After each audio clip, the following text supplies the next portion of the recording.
Asvejos ežeras vienas ryškiausių Sužionių krašto vizitinių kortelių ir šiandien plačiau apie tą kraštą pakalbėsime mūsų tinklalaidėje. Su manimi yra Vilniaus rajono meras Roberto Duchnevič ir Sužionių seniūnijos seniūnė Justina Kazjanin. Sveiki. Sveiki. Seniūnė, tai gal pradėkime nuo Asvejos ežero. Tai vienas įspūdingiausių, manau, ežerų Lietuvoje. Ar pastebite, kad vasaros sezonų šį kraštą atranda vis daugiau žmonių? Taip, tikrai pastebime. Asvejos ežeras pritraukia žmonės savo gamta, ramybę ir to, kad yra ilgiausias ežeras Lietuvoje. Asvejos ežeras yra ne tik pasididžiavimas Vilniaus rajono, bet taipogi ir Švenčionių rajono ir Molėtų rajono. Asvejos ežero gylis kai kuriuose vietose siekia net daugiau negu 50 metrų. Vasarą labai yra populiarūs plaukiojimai baidarėmis, o kas mėgsta ramų poilsį, pasigrožėti ežerų, renkasi pasiplaukiojimą Laumarės laivu.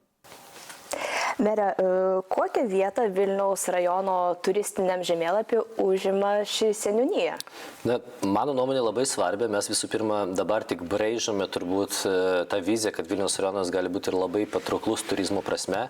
Turime įsteigtą mūsų turizmo ir verslo informacinį centrą, kuris jau pradeda savo veiklą administracinį ir kitais metais, aš manau, kad labai aktyviai dalyvaus įvairiose priemonėse. Jau dabar ten dirbantys žmonės pradeda analizuoti tą potencialą turistinį. Ir jeigu kalbant apie būtent va šitą vietą, tai Sužionys, mano nuomonė, yra viena perspektyviausių krypčių. Ir tai yra dėl to, kad mums labai svarbu suinvestuoti į mažesnės seniūnijas, kurios turi gerą, tikrai patrauklų gamtos karkasą, bet galbūt mažiau gyventojų, nes tai yra ir šeimos verslo, darbo vietų kūrimas ir panašiai.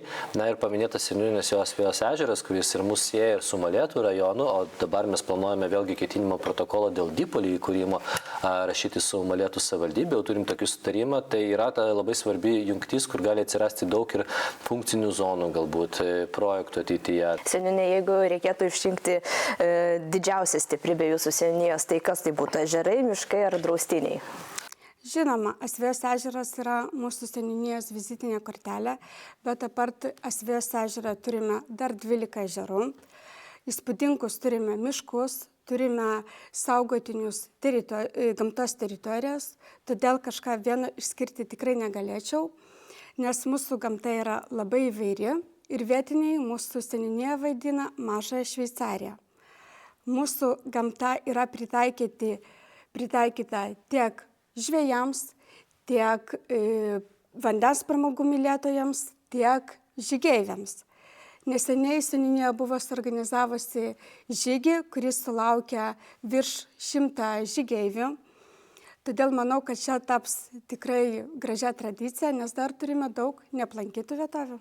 Graži gamta, tai taip pat ir iššūkiai, pavyzdžiui, invaziniai augalai ir kaip tik birželio mėnesį vyksta intensyvus Sosnovskio barščio augimas ir žydėjimas. Kaip seniūnija kovoja su invaziniais augalais?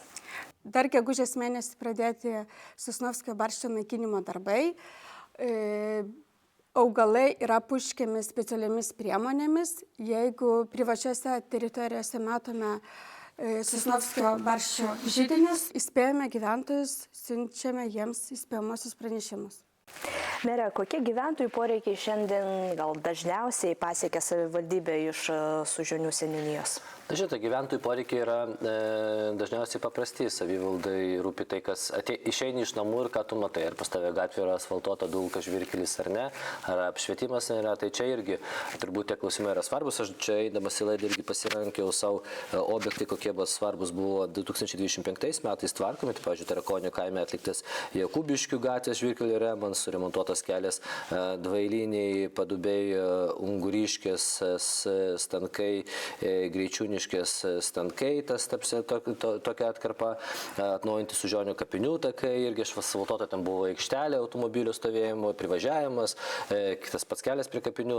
Na ir Sužionių kaime irgi Vilniaus ir Mokyklos gatvės įrengtas apšvietimas, kas yra svarbu. Apšvietimas aplamai praeitais metais buvo labai sėkmingai įrenginėjamas Vilniaus rajone, buvo rekordiniai metai, kada daugiausiai turbūt kilometrų apšvietėm, bet norėčiau pabrėžti, kas išlieka pagrindinė problema, dėl ko mes nuolat tarėmės, tai yra regioniniai keliai. Ir jeigu mes matysime, tą vėlgi vizitinę kortelę, kad tu įvažiuoji į Sužionių centrą, tai norisi, kad ta centrinė gatvė irgi būtų atitinkamai sutvarkyta.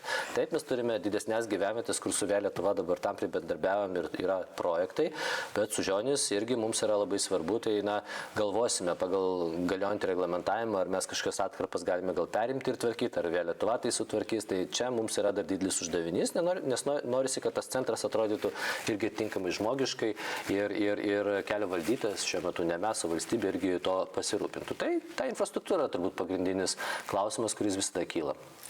Seniūnė meras paminėjo gatvę apšvietimą. Kokių gatvių gyventojai šiais metais galės džiaugti įrengtais apšvietimais? Jau apšvietimo darbai pradėti Kalvinės gatvė, tai manau, kad greitų metų Kalvinės gatvė Sužionių kaime galės džiaugtis nuo jų apšvietimu. Mere, kokie komunalinio ūkio pokyčiai pastarojo metu labiausiai pagerino gyventojų kasdienybę?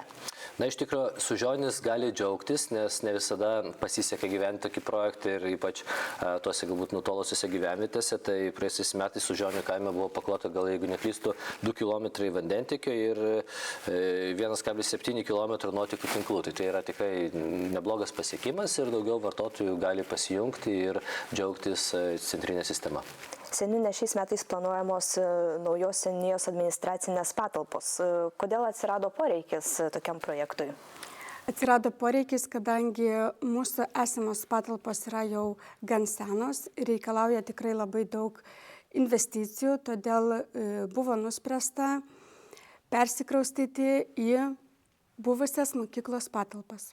Jau pradėti įrenginėjimo darbai, jau atlikti remontai, laukiam tik baldų. Tai manau, greitų metų jau galėsim džiaugtis naujomis patalpomis. Ar tos naujos patalpos bus atviros bendruomenėms veikloms?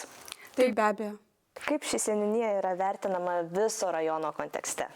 Gerai, kaip ir visas seniūnijas, iš tikrųjų, tai nors Sužionis yra viena tokių gal mažesnių seniūnijų, bet labai džiaugiamės, kad tai yra seniūnija, kuri visų pirma, kaip minėjau, turi didelį gamtos potencialą pritaikyti turizmo reikmėm, plus mes turime nemažai infrastruktūrinių objektų, ten ar patalpas, kur veikia mokykla, kažkada dabar neveikia, kurias irgi galime atitinkamai modifikuoti, pritaikyti galų galėtos seniūnijos patalpas, kurios dabar jau nebenaudojamas, tai mes svarstame, kaip jas galima būtų pritaikyti irgi tam, apie ką kalbėjome, plus seniūnija pasižymi to, kad turi stiprias bendruomenės, ar tai būtų pati Sužionių bendruomenė, ar tai būtų Vėriškės irgi, kur yra didelis kaimas šitoje seniūnijoje ir irgi aktyvi bendruomenė veikia. Mes turime tikrai bendruomenės, kurios geba ir kurti, rašyti projektus, organizuoti šventes, kartu su seniūnija atlikti gerus darbus. Ne veltui turbūt net ir Sužionių bendruomenė praeitų metų apdovanojimuose Vilniaus rajono garbės apdovanojimuose gavo apdovanojimą už stipriausią bendruomenę ir bendruomeniškumą, tai tikrai labai smagu.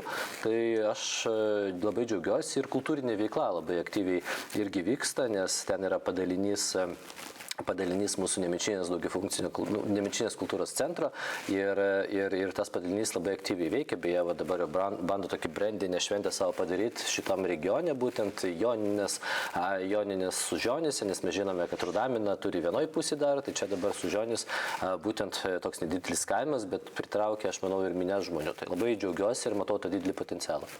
Seniūnė, tos Joninės artėja, ko šių metų trumpiausia naktis bus jums ypatinga?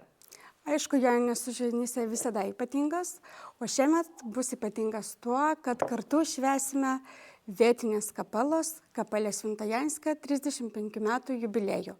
Šventė netrūks joninių tradicijų, aišku, kaip Joninės be joninio laužo, bus didysis joninių laužas, atvyks žinomi atlikėjai, pinsime vainikus, todėl visus labai kviečiame.